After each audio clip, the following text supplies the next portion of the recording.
Hello friends, स्वागत है आपका हमारे यूट्यूब चैनल जेके ट्रैकर। देखिए फ्रेंड्स, इस वीडियो के अंदर हम करने वाले हैं उत्तराखंड एमसीक्यूज़ वाली जो हमारी सीरीज़ है, आज उसका 23वां पार्ट देखेंगे और इसके अंदर भी 20 महत्वपूर्ण प्रश्नों को देखेंगे उत्तराखंड से संबंधित। ठीक है, तो चलिए वीडियो को शुरू करते हैं। अगर आपने अभी तक पिछले वीडियो नहीं देखे हैं तो प्लेलिस्ट में जाके आप उनको देख सकते हैं और आपका स्कोर जितना भी होता है आपको वीडियो के एंड में अपना स्कोर ज़रूर कमेंट करना है। और साथ ही फ्रेंड्स, जो हमारी जिले वाली सीरीज़ थी वो कंप्लीट हो चुकी है और उसकी PDF मैं अपने टेलीग्राम चैनल पर अपलोड कर चुका हूं। आप वहां से उसे डाउनलोड कर सकते हैं। तो चलिए फ्रेंड्स, इस वीडियो को करते हैं शुरू।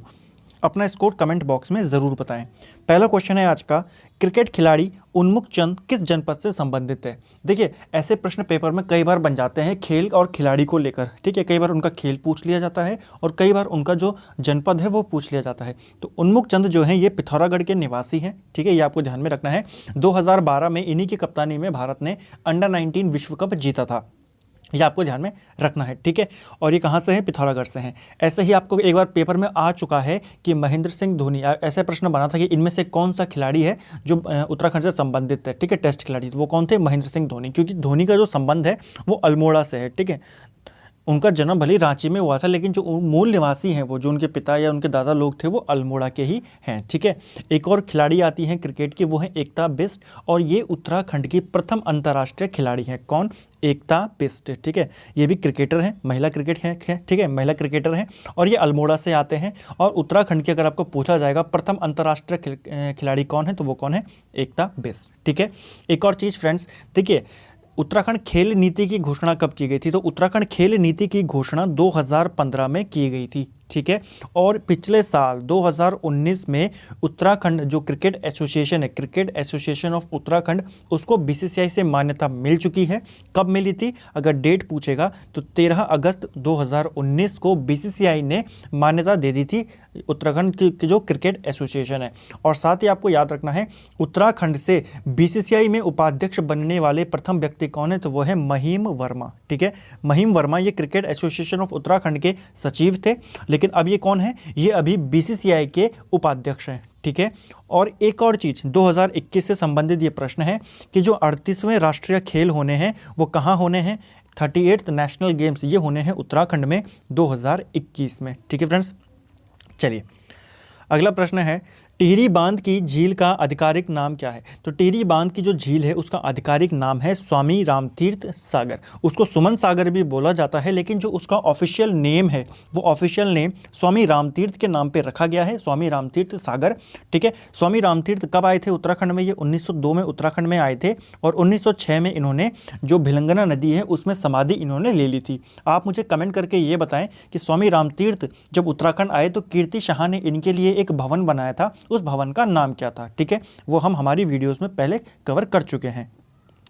अगला है, रामायण महोत्सव का आयोजन प्रत्येक वर्ष किस माह में होता है? देखिए, रामायण महोत्सव चमोली में मनाया जाता है, चमोली में काफ़ी प्रसिद्ध है ये। ठीक है, और 2 अक्टूबर 2009 को इसे यूनेस्को की सूची में भी शामिल किया जा चुका है। ठीक है, कब मनाया जाता है ये अप्रैल में मनाया जाता है। ठीक है, चौथा प्रश्न है, नमामि गंगे योजना की शुरुआत कब की गई थी? इसको की कर देना। ठीक है, तो नमामि गंगे योजना जो थी इसकी शुरुआत कब की गई? डेट सहित आपको ये प्रश्न ऐसे पूछे जाते हैं। 7 जुलाई 2016 को नमामि गंगे जो परियोजना या ये जो योजना है इसकी शुरुआत की गई थी। ठीक है फ्रेंड्स, अगला है, राज्य का सबसे कम जनसंख्या वाला जनपद कौन सा है? तो सबसे कम जनसंख्या कौन से जनपद में है ये आपने बताना है। सही जवाब है रुद्रप्रयाग। ठीक है, रुद्रप्रयाग 2011 की जनगणना के अनुसार सबसे कम जनसंख्या वाला जिला है। ठीक है, रुद्रप्रयाग के बाद नंबर आता है चंपावत का और फिर आता है बागेश्वर का। ठीक है, और अगर पूछेगा सबसे अधिक जनसंख्या वाले जिले तो पहले पे आता है हरिद्वार,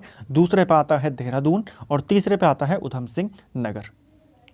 राज्य में सेंट्रल बिल्डिंग रिसर्च इंस्टीट्यूट कहाँ स्थित है? तो राज्य के अंदर सेंट्रल बिल्डिंग रिसर्च इंस्टीट्यूट ये रुड़की हरिद्वार में स्थित है। ठीक है, अगला है, देहरादून में महादेवी कन्या पाठशाला की स्थापना किस वर्ष की गई थी?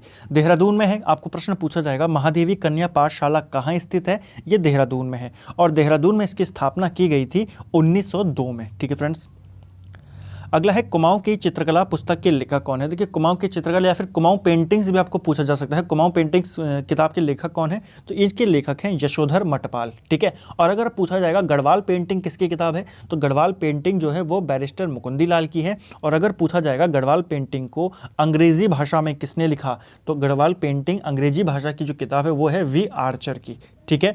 गढ़वाली चित्रशैली एक सर्वेक्षण, ये किसकी किताब है, ये डॉक्टर कठोच की किताब है। और पहाड़ी चित्रकला ये किसकी किताब है, किशोरी लाल वैद्य की ये किताब है, ये आपको ध्यान में रखना है, ठीक है। उत्तराखंड राज्य अधीनस्थ चयन आयोग के प्रथम अध्यक्ष कौन थे, यानी कि यूके ट्रिपल एस की यहाँ पर बात हो रही है, यूके एसएससी की बात यहाँ पर हो रही है। इसके जो प्रथम अध्यक्ष थे वो थे आरबीएस रावत और 2014 में ये बना था, ठीक है। और अगर पूछा जाएगा जो उत्तराखंड लोक सेवा आयोग है उसके प्रथम अध्यक्ष कौन थे, तो वो एनपी नवानी थे, उसके पहले अध्यक्ष, ठीक है। और इसकी स्थापना कब होती है, 2001 में, ठीक है। आप मुझे कमेंट करके बताएं जो यूके ट्रिपल एस सी है इसके वर्तमान अध्यक्ष कौन है, और जो यूके उत्तराखंड लोक सेवा आयोग है उसके वर्तमान अध्यक्ष कौन है, ठीक है। राज्य सरकार द्वारा फिल्म नीति की घोषणा कब की गई थी, तो उत्तराखंड सरकार के द्वारा जो फिल्म नीति की घोषणा की गई वो 2015 में ही की गई। 2015 में ही खेल नीति की भी घोषणा की गई और 2015 में ही फिल्म नीति की भी घोषणा की गई, ठीक है। और एक और चीज़ आती है, देखिए खेलों से ही आपको याद रखना है, खेल नीति तो 2015 में है, युवा नीति, ठीक है। तो राज्य युवा नीति की जो घोषणा की गई थी वो 2011 में की गई थी, ठीक है फ्रेंड्स। अगला है चमोली स्थित त्रिशूल पर्वत की समुद्र तल से ऊंचाई कितनी है, तो देखिए त्रिशूल पर्वत जो है ये चमोली में है, अलग अलग दिशाओं से अलग अलग आकार का ये दिखाई देता है, इसीलिए काफ़ी प्रसिद्ध है, ठीक है। चमोली में है और इसकी ऊंचाई पूछ रहा है, जैसे एक बार पेपर में हुआ था ना, पंचाचूली पर्वत की ऊंचाई पूछ ली गई थी, तो हो सकता है इसकी भी आपको ऊंचाई पूछ ली जाए, ठीक है। तो इसकी ऊंचाई है 7120 मीटर, ठीक है। कहाँ है, चमोली में है और अलग अलग दिशाओं से ये अलग अलग दिखाई देता है, ठीक है फ्रेंड्स। अगर बात करें 72 मीटर यानी कि 7272 मीटर ये किसकी ऊंचाई है, ये जो माणा शिखर है उसकी ऊंचाई है, ठीक है। 74-34 ये किसकी है, तो ये जो पूर्वी नंदा देवी चोटी है उसकी ये ऊंचाई है 74-34, ठीक है। और अगर उत्तराखंड की सर्वोच्च चोटी की बात करें तो वो है 7817 मीटर, जो कि किसकी है, पश्चिमी नंदा देवी जो है उसकी है, ठीक है। पेशावर कांड से प्रभावित होकर संपूर्ण भारत में गढ़वाल दिवस मनाने की घोषणा किसके द्वारा की गई थी, तो देखिए गढ़वाल दिवस, ये गढ़वाली दिवस मनाने की घोषणा किसने की थी, यहाँ पर गढ़वाली हो गई है, ठीक है। तो गढ़वाली दिवस मनाने की घोषणा मोतीलाल नेहरू ने की थी जब वो पेशावर कांड से प्रभावित हुए थे, ठीक है।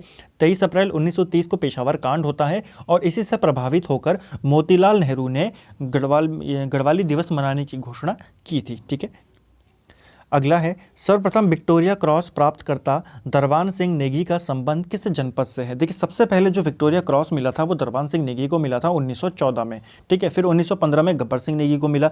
गब्बर सिंह नेगी का आपको पता है कि उनका स्मारक है टिहरी चंबा में, ठीक है। आपको ये पूछा जा रहा है दरबान सिंह नेगी का जो संबंध है वो किस जनपद से है, तो ये आते हैं चमोली जिले से, ठीक है। रस्किन बॉन्ड को किस वर्ष पद्म भूषण से सम्मानित किया गया था, देखिए उत्तराखंड के ये, ठीक है, ये एक अंग्रेजी लेखक हैं और इनको पद्म भूषण से 2014 में सम्मानित किया गया था, ठीक है।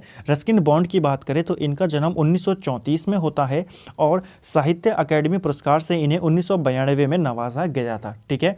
इनकी एक रचना थी our trees still grow in Dehra, तो ये इनकी किताब थी, इसके लिए इनको क्या मिला था, साहित्य अकेडमी पुरस्कार 1992 में। साथ ही पद्मश्री की हम बात करें, क्योंकि पद्म भूषण से पहले पद्मश्री दिया जाता है ना, तो पद्मश्री इन्हें मिला था 1999 में, ठीक है।